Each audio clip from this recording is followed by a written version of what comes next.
परमपिता परमात्मा की पवित्र आत्माओं, आप सभी का हार्दिक अभिनंदन है। आज मैं आपको सुनाने जा रहा हूँ श्रीमद् भागवत गीता के 5वें अध्याय का मुख्य भाग कर्म संन्यास योग, जो भगवान श्री कृष्ण अर्जुन को दे रहे हैं।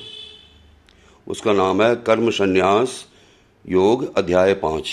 तो आइए शुरू करते हैं।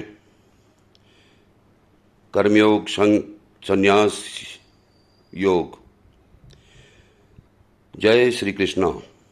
आज हम बात करेंगे गीता के 5वें अध्याय कर्म संन्यास योग के बारे में। इस अध्याय में अर्जुन के मन में एक बहुत बड़ा सवाल था कि कर्मों को छोड़ देना बेहतर है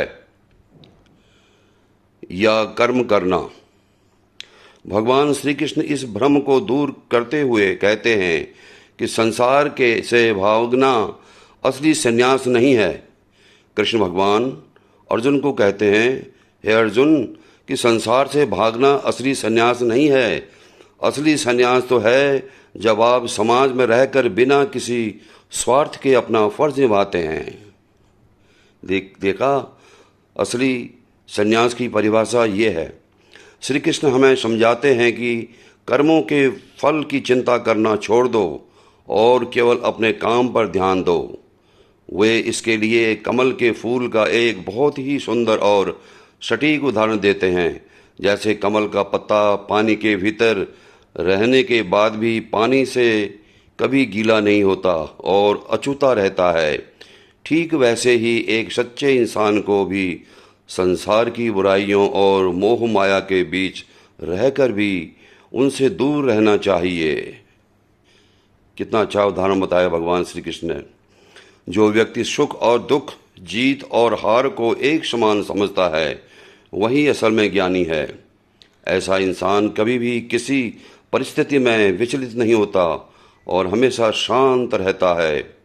वह हर प्राणी में, चाहे वह इंसान हो या पशु, केवल परमात्मा का रूप देखता है। जब आप अपने गुस्से, डर, लालच और इच्छाओं पर पूरी तरह काबू पा लेते हैं, तब आपको असली आज़ादी मिलती है। ऐसा मन ही आपको हर प्रकार से के तनाव और चिंताओं से मुक्त करके जीवन में परम शांति देता है। गीता की यही सीख हमें आज के इस तनाव भरे जीवन में सही मायने में जीना सिखाती है। अगर आज भी आपने जीवन में